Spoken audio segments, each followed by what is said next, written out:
Sevilla merupakan kota terbesar keempat di Spanyol dengan penduduk lebih dari 700.000 jiwa dan merupakan ibu kota wilayah otonomi Andalusia. Terletak di muara sungai Guadalquivir dengan luas wilayah sekitar 140 km persegi. Sebagai kota beriklim hangat, Sevilla memiliki suhu rata-rata tahunannya sekitar 18,6 derajat Celcius, menjadikan kota ini sebagai salah satu kota terpanas di Eropa. Pada musim dingin, suhu terendah mencapai 15,9 derajat Celcius, sementara di musim panas, suhu tertinggi mencapai 35,3 derajat Celcius. Di kota Sevilla juga ada banyak hal menarik, mengingat kota ini memiliki sejarah yang panjang dengan berbagai zaman, menjadikan Sevilla tidak hanya kaya akan peninggalan bangunan bersejarah yang cantik dan bernilai seni tinggi, tetapi juga kaya akan ragam budaya hasil asimilasi dari berbagai bangsa yang pernah menguasai kota ini. Dan berikut ini Spotlight akan menyajikan informasi mengenai beberapa hal unik yang ada di Sevilla.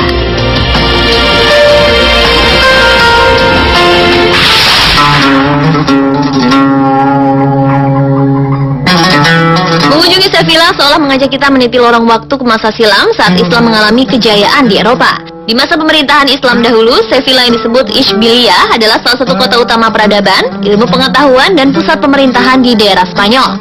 Pada masa tersebut banyak lahir cendekiawan Islam terkenal yang sampai sekarang penemuannya masih menjadi acuan para ilmuwan dunia, seperti Avicenna atau dikenal juga dengan nama Ibnu Sina, yaitu seorang pakar ilmu kedokteran, Ibnu Quyun ahli pertanian, Abdul Ghaffar ahli katarak, Al-Zahrawi atau Abul Qasis ahli bedah modern, Al-Idris pembuat globe atau bola peta dunia, Al-Zarqali atau Arzachel seorang astronom dan pembuat kalender almanak, dan Ibnu Firnas ilmuwan yang membuat cikal bakal pesawat terbang dan parasut. Pemerintah Islam menguasai Andalusia dalam kurun waktu yang relatif lama, yaitu selama 781 tahun, dari tahun 711 sampai 1492 Masehi. Robert Hillenbrand dalam bukunya yang berjudul Islamic Art and Architecture memaparkan, seni dan arsitektur muslim dari Arab, Mesir, dan Maroko berkembang pesat di wilayah Spanyol Selatan, yaitu Sevilla, dan bercampur dengan unsur setempat sejalan dengan penguasaan muslim atas kota-kota di wilayah Spanyol Selatan. Sisa-sisa kejayaan Islam tersebut masih bisa dilihat hingga saat ini berupa bangunan-bangunan megah yang dulunya berfungsi sebagai masjid ataupun istana. Ciri khas Islam masih terlihat pada bentuk bangunan yang berkubah disertai ukiran-ukiran kaligrafi Arab yang banyak memenuhi setiap bagian dari bangunan megah tersebut.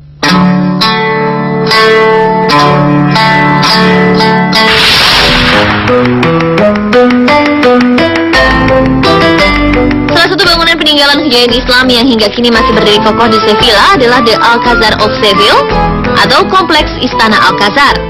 Pada mulanya bangunan Istana Alcazar merupakan sebuah benteng pertahanan bangsa Muslimor. Benteng pertahanan tersebut dibangun pada tahun 913 Masehi pada masa pemerintahan Abdurrahman III. Namun di era dinasti Muwahhidun, penguasa dinasti ini mengubah benteng pertahanan tersebut menjadi kompleks tempat tinggal raja dengan menambah beberapa bangunan yang dikenal dengan nama Al-Muwarak. Ketika Sevilla jatuh ke tangan Ferdinand III, penguasa Kristen dari Kastilia, Istana Al-Muwarak berganti nama menjadi Alcazar. Nama Alcazar sendiri dinyatakan berasal dari bahasa Arab yang berarti istana. Sejak saat itu, Istana Alcazar menjadi kediaman resmi keluarga kerajaan Spanyol. Hingga sekarang, bagian atas istana ini masih digunakan bagi keluarga kerajaan Spanyol jika mereka berkunjung ke Sevilla. Keindahan dan kemegahan bangunan kompleks Istana Alcazar sendiri merupakan representasi sifat-sifat surga yang dijelaskan dalam Al-Quran, di antaranya hadirnya taman-taman dengan air mancur dan air yang mengalir, serta pepohonan yang bisa dipetik buahnya. Seni geometri dan kaligrafi yang merupakan warisan budaya Islam juga turut andil dalam mempercantik bagian luar dan bagian dalam bangunan ini.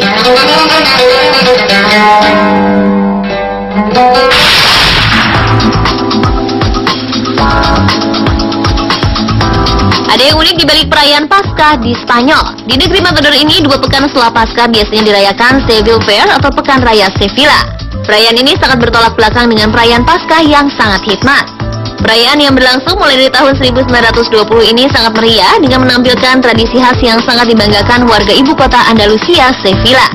Selama perayaan 1 minggu ini di gelanggang Paseo de Caballos di bagian timur dari sungai Guadalquivir telah didirikan lebih dari 1.000 kasetas atau tenda besar untuk para keluarga-keluarga terkenal, perusahaan-perusahaan serta klub-klub, masing-masing dengan program hiburannya yang terdiri dari acara minum, makan, dan berdansa. Acara di malam hari juga tidak kalah meriah, yaitu pertunjukan Sevillanas, tarian rakyat Andalusia yang sangat bersemangat menyerupai flamenco. Setiap hari perayaan ini dimulai dengan prosesi warna-warni kereta-kereta kuda. Wanita Sevilla berdandan dengan ciri khas tradisional tragedi gitano tiba dengan kereta kuda dan ditemani oleh pria yang berpakaian jas tragicorto. Setelah prosesi ini, masyarakat Sevilla akan pergi ke kasetas mereka dan menikmati pestanya sepanjang malam yang sangat ramai penuh sukacita. Banyak juga kasetas yang melanjutkan pestanya dengan gaya Sevilla, yaitu dengan merayakan sampai tengah malam hingga subuh. Para pengunjung ke Sevilla selama periode ini dapat berpartisipasi di kaseta umum untuk turut serta berpesta ria.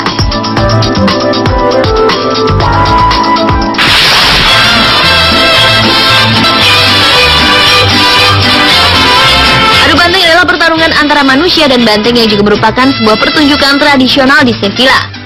Pertunjukan tersebut berlangsung di La Maestranza di Seville yang merupakan Plaza de Toros atau tempat adu banteng yang terbesar kedua setelah Plaza Meksiko di Mexico City. La Maestranza telah digunakan sebagai tempat adu banteng sejak tahun 1765. Adu banteng sendiri merupakan pertunjukan yang sangat kontroversial karena banyak orang berpendapat bahwa pertarungan antara banteng dan matador profesional ini sangat tidak bermoral, bahkan sudah dilarang di beberapa negara.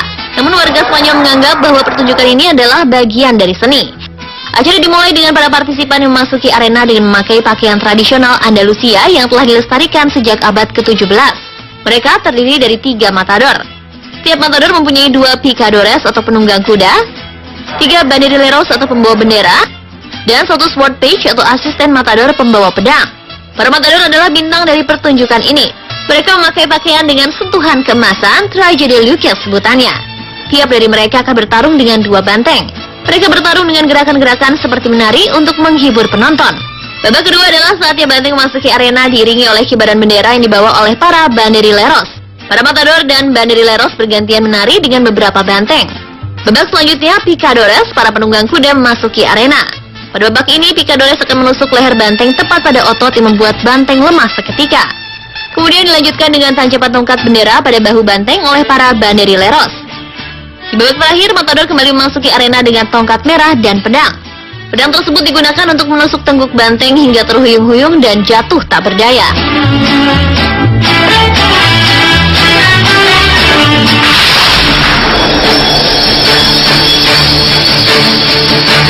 Christopher Columbus lahir di Genoa, Italia pada tahun 1451. Penjelajah terkenal ini meninggal pada tahun 20 Mei 1506 saat berusia 54 tahun. Christopher Columbus dimakamkan di Spanyol karena meninggal di salah satu wilayah negeri matador ini, yaitu Valladolid. Dan makam dari penjelajah yang namanya di Italia disebut Cristoforo Colombo ini di masa kini menjadi tempat bersejarah dan objek wisata terkenal di Spanyol. Makam Columbus sendiri terletak di bagian timur Seville Cathedral atau Katedral Seville, sebuah katedral Katolik Roma bergaya gotik yang terbesar di dunia. Dan bentuk makam Columbus di katedral ini pun memiliki keunikan karena berada di sebuah tandu dengan dipanggul 4 raja di Spanyol yang masing-masing mewakili 4 kerajaan dan elemen lambang Spanyol, yaitu Kerajaan Castilla, Kerajaan Leon, Kerajaan Aragon, dan Kerajaan Navarre, seperti lambang yang terdapat pada bendera Spanyol. Makam Christopher Columbus diletakkan di katedral ini sebagai penghormatan atas jasa-jasanya kepada kerajaan Spanyol dalam membantu Spanyol memulai kolonialisasi di berbagai daerah di dunia yang sangat menguntungkan bagi Spanyol. Dan pemirsa, itulah beberapa hal menarik dari sebuah tempat syarat akan sejarah dan budaya, Sevilla.